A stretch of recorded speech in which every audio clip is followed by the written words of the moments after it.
নমস্কার সবাইকে, আমি পৌশালী। পৌষ সানশাইনের আবারও নতুন একটা ব্লগে আপনাদের সবাইকে জানাই অনেক স্বাগত। আশা করি আপনারা যে যেখান থেকেই আমার ভিডিওটি দেখছেন সবাই খুব ভালো আছেন আর সুস্থ আছেন।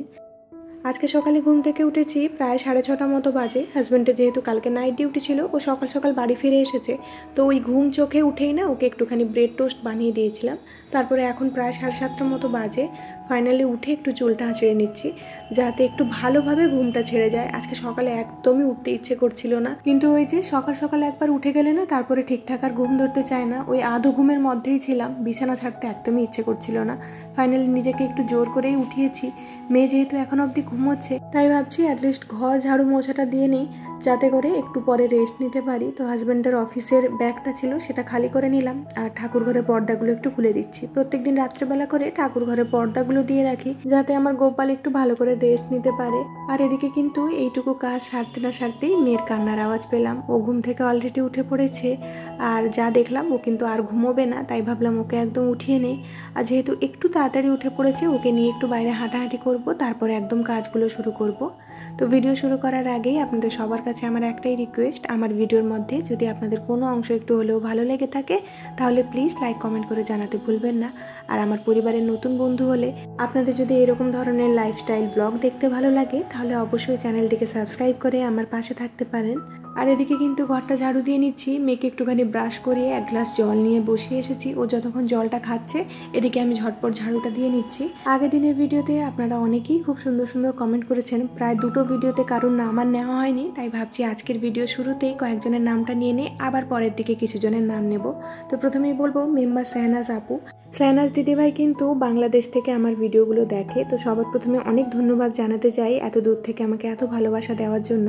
আর আপু কিন্তু 4 মাস হলো ইউটিউবে এসেছে, আর আপুর কয়েকটা ভিডিও আমি কিন্তু অলরেডি দেখে ফেলেছি। তো সেই জায়গায় দাঁড়িয়ে বলবো, আপু কখনো যদি ইউটিউবের কোনো কাজে আমার সাহায্যের প্রয়োজন হয় তাহলে অবশ্যই আপনি আমাকে জানাতে পারেন। আমি যতটুকু জানি, যতটুকু শিখেছি এই জায়গা থেকে আমি কিন্তু যথাসম্ভব চেষ্টা করব আপনাকে সাহায্য করার জন্য। আমরা ইউটিউবে একে অপরের পাশে থাকলে দেখবেন সবাই এগিয়ে যেতে পারছি। আর আমি আগেও এই কথাটা বলেছি, ইউটিউবে সফলতা পাওয়া না পাওয়াটা কিন্তু সম্পূর্ণ আপনার অডিয়েন্সের ওপরে নির্ভর করে। আপনার অডিয়েন্স যদি আপনাকে ভালোবাসা দেয়, মানে আপনার পরিবারের মানুষ যদি আপনাকে ভালোবাসা দেয়, তাহলে দেখবেন একটা না একটা টাইমে আপনি ঠিক সফলতা লাভ করবেন। ততদিন অবধি আপনাকে ধৈর্য ধরে মন দিয়ে কিন্তু ইউটিউবে কাজ করে যেতে হবে। তো যাই হোক, যারা নতুন ইউটিউবে আসেন তাদের সবার জন্য অনেক ভালোবাসার অভিনন্দন রইল। সবাই কিন্তু খুব মন দিয়ে ভালোভাবে কাজ করে যান, ঠিক দেখবেন একদিন না একদিন আপনি সফলতা পাবেন। আর এই যে আপনাদের সাথে কথা বলতে বলতে এদিকে কিন্তু আমি ঘরটা মোছা শুরু করেছি। আর প্রথমেই কিন্তু আমি একটুখানি সার্ফ দিয়ে ঘর মুছে নিচ্ছি। এই কিছুদিন আগে আপনাদেরকে বলেছিলাম না যে এই বৃষ্টির সময় ফ্লোরটা খুব চিটচিটে হয়ে থাকে, মানে পা দেওয়া যায় না। তো সেই জায়গাটাতে না মামুনির রূপকথা থেকে একজন দিদিভাই কমেন্ট করেছে যে 2 চামচ ভিনিগার আর 1 চামচ বেকিং সোডা দিয়ে ঘর মুছলে কিন্তু চিটচিটে ভাবটা কিছুটা হলেও কমে যায়। তো দিদিভাই আপনার এই টিপসটার জন্য কিন্তু অনেক ধন্যবাদ জানাই। তো ভাবলাম আমি একা কেন এই টিপসটা ফলো করব, আমার সমস্ত বন্ধুদেরকেও জানাই যদি আপনাদের কারোর এই টিপসটা কাজে লাগে তাহলে অবশ্যই ফলো করে দেখতে পারেন। আর যদি কোনো উপকার হয় তাহলে অবশ্যই কমেন্টে এসে জানিয়ে যেতে পারেন। তো আমি কিন্তু এখনও অবধি বেকিং সোডা আর ভিনিগার দিয়ে যদিও ঘরটা মুছিনি, কারণ আমি এই ভিডিওটা কিন্তু কমেন্টটা পাওয়ার আগেই বানিয়ে ফেলেছিলাম। তো পরে কোনো দিন ভিনিগার আর বেকিং সোডা দিয়ে মুছে অবশ্যই আপনাকে কমেন্টে জানাবো যে কেমন আমি উপকার পেলাম। তো এই ভিডিওর মধ্যে কিন্তু আপনাদের অনেকের ছোট ছোট টিপস আমি পাই, তো সবগুলো কিন্তু একদিনে ফলো করে আপনাদেরকে অবশ্যই জানাবো যে আপনাদের টিপসগুলো আমি ফলো করে কেমন রেজাল্ট পেয়েছি। তো এই যে এখানটায় কিন্তু আরও একবার ঘরটা আমি মুছে নিয়েছিলাম একটুখানি কমফোর্ট দিয়ে। এই বৃষ্টিকালে ঘর মুছলে না ঘরের মধ্যে খুব সুন্দর একটা সুগন্ধ অনেকক্ষণ অবধি থাকে। তারপরে এদিকে বারান্দাটা মুছতে চলে এসেছি, কারণ কালকে খুব ঝড় বৃষ্টি হয়েছে, তো বারান্দার মধ্যে একটু ধুলোবালি ঢুকেছে। এই গাছের সেলফগুলো ব্যবহার করার পরে না বারান্দাটা আমার অনেক কম নোংরা হয়, সেই কারণে এখন মাসে 1-2 বার ক্লিন করলেই যথেষ্ট। তো এখানটায় ভালো করে ক্লিন করে নিয়েছি। এখন এই যে রডগুলো আছে এগুলোকে একটুখানি মুছে দিচ্ছি। জানি না কয়েকদিন ধরে না এই রডের মধ্যে 1-2 দিন ছাড়াই না মাকড়সার জাল হয়ে যাচ্ছে। তো এগুলো প্রত্যেক দিনই আমাকে একটু ভিজে কাপড় দিয়ে মুছে দিতে হয়। তো এই যে মোটামুটি একটুখানি মুছে নিলাম। এই তো এদিকে কিন্তু একটু গাছে জলও দিয়ে দিচ্ছি। গাছে জল দেওয়ার সময় কিন্তু আমি একটা আঙ্গুল দিয়ে গাছের মাটিটা সবসময় চেক করে তারপরেই গাছে জল দিই। আর এরকম 2টো বোতলে না সবসময় আমি এই বারান্দাতে জল রেখে দিয়ে থাকি, যাতে যে কোনো মুহূর্তে গাছে জল দেওয়ার প্রয়োজন হলে আমি জলটা দিয়ে দিতে পারি। এই ছোট্ট ব্যালকনিটা করার পরে মাঝে মধ্যেই ব্যালকনির মধ্যে এরকম ছোট্ট ছোট্ট প্রজাপতি বা পাখি আসে, দেখতে এত ভালো লাগে না কি বলবো। মাঝে মধ্যে মনে হয় সারাটা দিন এই ব্যালকনিতে বসে বৃষ্টি দেখি বা সময় কাটাই, কিন্তু তা তো আর সময় হয় না। তো কাজের ফাঁকে ফাঁকে মাঝে মধ্যে এসে এই সমস্ত জিনিসপত্র দেখে যাই। তো একটু আগেই দেখালাম আমার হাতে একটা প্রজাপতি বসেছিল। তো এই যে এখানটায় কিন্তু তারপরে এসে আমি ওয়াশিং মেশিনটাও চালিয়ে দিচ্ছি, আর তার সাথে সাথে কিন্তু আরও কয়েকজন দিদিভাইয়ের নামগুলো নিয়ে নেওয়া যাক। রুমা দিদিভাই অনেক দিন পরে আমাকে কমেন্ট করলে, বেশ কয়েকদিন ধরে তোমার কথা মনে পড়ছিল, একটা ভিডিওতে কিন্তু তোমাদের নামগুলোও বলেছিলাম। তো তার মধ্যে থেকে কায় দিদিভাই আমাকে কমেন্ট করে জানিয়েছিল, আর এতদিন পরে তোমার কমেন্টটা পেলাম, এত ভালো লাগলো পড়ে। তো দিদিভাই তুমি কিন্তু আমার হোম ট্যুর দেখতে চেয়েছো, অবশ্যই দেখাবো কয়েকদিনের মধ্যে। ভাড়া বাড়িতে থাকলে না কখনোই মনের মতো করে ঘর সাজানো হয়ে ওঠে না, বিশেষত যাদের ওই ট্রান্সফারেবল জব তাদের তো কখনোই হয় না। আমি কোনো জায়গাতেই খুব বেশি দিন করে থাকতে পারি না, তাই কখনোই খুব একটা বেশি ঘর সাজানো হয়ে ওঠে না। তাও আমি এখানে চেষ্টা করেছি একটুখানি ঘরটা সাজিয়ে গুছিয়ে রাখার জন্য, যদিও সব কিছুর পেছনে আমরা সবাই জানি একটা অনেক বড় ইনভেস্টমেন্টের প্রয়োজন হয়। তো ভাড়া বাড়িতে আমি কখনোই সেরকম ইনভেস্ট করতে চাই না, তাও যতটুকু করেছি সেটা কিন্তু আপনাদের সাথে ভিডিওর মধ্যে আমি অবশ্যই শেয়ার করব। আর এই তো এখানটা কিন্তু আপনাদের সাথে কথা বলতে বলতে পুজোটাও সেরে নিচ্ছি, তার আগে ভাতটা বসিয়ে দিয়ে এলাম। আর তার সাথে কিন্তু চাল ধোয়া জলটাও আমি রেখে এসেছি গাছে দেওয়ার জন্য। আর আজকে গোপালকে না একটুখানি নতুন জামা কাপড় পরালাম। আর আজকে আমার গোপালকে কেমন লাগছে অবশ্যই কমেন্ট করে জানাবেন। আপনার কাছে যদি কোনো ভগবান বিগ্রহ রূপে থাকে তাহলে দেখবেন দিনের পর দিন আপনার কাছ থেকে ওনারা ঠিক সেবাটা নিয়ে নেবেন। আর আমার গোপাল কিন্তু আজকাল আমার কাছ থেকে একটু বেশি সেবা নিচ্ছে। বিয়ের পর কিন্তু বাড়ি থেকে সবসময় দূরে দূরে থেকেছি, তাই মায়ের হাতে কিন্তু এরকম জিনিস খুব একটা বেশি পাওয়া হয়ে ওঠেনি। তো এবারে মা অনেক শখ করে আমাদের জন্য অনেক কিছু জিনিস পাঠিয়েছে।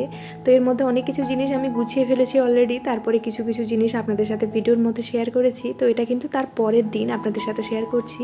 এটা হলো মাশরুম, মানে আমরা গ্রামীণ ভাষায় যেটাকে বলি ছাতু। তো সেটা দিয়ে এখানটা একটু সর্ষে পোস্ত করব ভাবছিলাম। মানে মা আগে থেকেই কিন্তু আমাকে ভেজে পাঠিয়েছে, তো এখানটা আমি আরেকটুখানি বেশি ভেজে তার মধ্যে একটু সর্ষে পোস্ত দিয়ে ওই ভাপা মাশরুম যেটা হয় সেটা করব ভেবেছিলাম। তো ওদিকে মেয়ে এত কান্নাকাটি করছে যে এখানটায় ছাতুটাকে না আমি বেশি করে ভাজতেই পারলাম না। আপনারা মাশরুমকে গ্রামীণ ভাষায় কি বলেন অবশ্যই আমাকে জানাবেন। এটা হলো ওই খড় ছাতু টাইপের যেটা হয় না সেটাই। এটা খেতে এত ভালো লাগে কি বলবো। তো এটা কিন্তু বেশি ভাজতে পারিনি, মেয়ে কান্নাকাটি করছিল বলে মোটামুটি কোনো রকম একটু রান্নাবান্নাটা সেরে নিয়েছি। তবে এটা খেতে এতটাই টেস্টি হয়, যেরকমভাবেই আপনি রান্না করুন না কেন খেতে বেশ ভালো লাগে। তো এখানটায় দুপুরের রান্নাগুলো দেখাচ্ছি আপনাদেরকে, একটুখানি পনির আলুর তরকারি, আর হচ্ছে কাঁকরোল ভাপা, আর একটু ডাল, আর তার সাথে ভাত। আর এদিকে রয়েছে মাশরুম ভাপা, এটা দিয়েই কিন্তু পুরো ভাতটা আজকে খাওয়া হয়ে যাবে, অন্য কিছু প্রয়োজনই নেই। এই কয়েকটা দিন যে মা পিঠে পাঠিয়েছে সেটা কিন্তু সারা দিনই আমি খাচ্ছি। যখনই মা কিছু একটা জিনিস পাঠায় না সেটা খেতে এত ভালো লাগে। আর যখন মায়ের কাছে থাকি তখন আবার একঘেয়েমি রান্না খেতে খেতে একটুখানি বোর হয়ে যায়।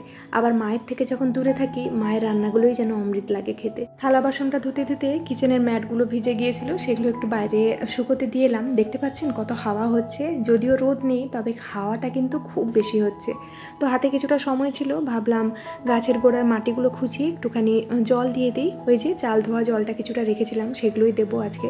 প্রত্যেক দিন তো জল দেওয়ার প্রয়োজন পড়ে না, যেহেতু আমার ইনডোর প্ল্যান্ট। তো মাঝে মধ্যে যখন আমি জল দিই তখন কিন্তু বেশিরভাগ করে চেষ্টা করি ওই চাল ধোয়া জলটা দেওয়ার জন্য। আর কয়েকদিন হলো চায়ের পাতাকে জলের মধ্যে ভিজিয়ে রেখে সেই জলটাও কিন্তু আমি গাছের গোড়াতে দিয়েছি কিছু কিছু গাছে। তো সেটাতেও দেখছি খুব উপকৃত হয়েছি। আপনারা যারা পেঁয়াজ খান, পেঁয়াজের খোসাকে জলের মধ্যে ভিজিয়ে সেই জলটাও কিন্তু গাছের গোড়ায় দিতে পারেন। তো সেটার জন্য কিন্তু 2-3 দিন আপনাকে ভিজিয়ে রাখতে হবে। তাছাড়া কলার খোসাকে জলের মধ্যে ভিজিয়ে আপনারা গাছের গোড়ায় দিতে পারেন, এগুলো কিন্তু গাছের জন্য ন্যাচারাল ফার্টিলাইজার হিসেবে কাজ করে। তো আমি তো মাঝে মধ্যে সময় পেলে বা মনে থাকলে এই সমস্ত জিনিসপত্র গাছের গোড়ায় দিয়ে থাকি। তাছাড়া তো আমার ফার্টিলাইজার রয়েছে, সেটা 15 দিন ছাড়া ছাড়া গাছের গোড়াতে দিই। আর এই যে এখানটায় কিন্তু এখন ঘরের বাইরটা একটু ভালো করে মুছে নিচ্ছি, যেহেতু সকালবেলা সময় হয়নি মোছার জন্য, শুধু ঝাড়ু দিয়ে রেখে দিয়েছিলাম। তো এখন কাজ বাজ সেরে আমি মুছে নিচ্ছি।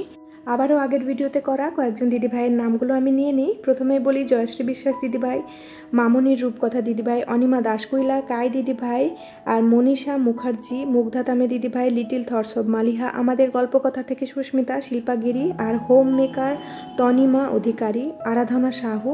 তো সবাইকে জানাতে চাই অসংখ্য ধন্যবাদ এরকমভাবে আমাকে ভালোবাসা দেওয়ার জন্য। আর এই তো আপনাদের সাথে একদম দেখা হচ্ছে সন্ধ্যেবেলা। দুপুরবেলা খাওয়া দাওয়া শেষ করে একটুখানি রেস্ট নিয়েছিলাম, তারপরে এখন বানিয়ে নিচ্ছি বেসনের চিলা। এই রেসিপিটা আপনাদের সাথে অনেকবার শেয়ার করেছি, আজকে আর ডিটেলসে শেয়ার করছি না, পরে কোনো দিন আপনাদের সাথে শেয়ার করব। আর এখানটায় যে চাটনিটা নিয়েছি সেটা হলো ওই যে আমি স্প্রাউট বানিয়েছিলাম না, মুগের স্প্রাউট, সেটা চাটনি। প্রায় 1 সপ্তাহ মতো বানিয়ে রেখেছি আমি, একদম কিন্তু ঠিক রয়েছে। তো এর মধ্যে আমি একটুখানি নারকেল, বাদাম, তারপরে আপনার একটু তেঁতুল, এই সমস্ত জিনিস দিয়েছিলাম। পরে কোনো দিন ডিটেলসে আপনাদের সাথে শেয়ার করব।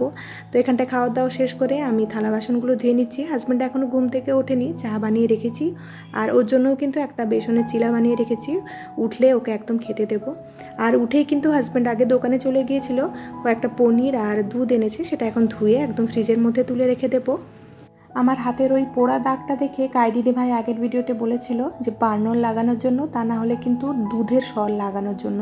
দুধের সরের ব্যাপারটা কিন্তু আমি একদমই জানতাম না, জেনে গেলাম। পরে কখনো যদি এরকম বিপদে পড়ি অবশ্যই লাগাবো। কিছুদিন আগেই কিন্তু বার্নলের রেপ্লিকা আরও একটা ক্রিম আমি এনে রেখেছি এই ফোসকাটা পড়ার পরে। পরের কোনো ভিডিওতে না অবশ্যই আপনাদের সাথে ক্রিমটার নাম শেয়ার করব। আপনারাও কিন্তু সবাই পারলে বাড়িতে কিনে রাখবেন। আমরা যারা হাউস ওয়াইফরা রয়েছি মাঝে মধ্যেই দেখবেন এরকম ধরনের ঝাঁকা টাকা খেয়ে যাই রান্নার সময়, তো এটা কিন্তু খুব কাজে লাগবে। তাহলে আজকের মতো আপনাদের থেকে এখানেই বিদায় নিচ্ছি। খুব শীঘ্রই দেখা হচ্ছে নেক্সট আরেকটি ব্লগে। ততক্ষণের জন্য সবাই খুব ভালো থাকবেন, সবাইকে খুব ভালো রাখবেন আর নিজের যত্ন রাখবেন। টাটা।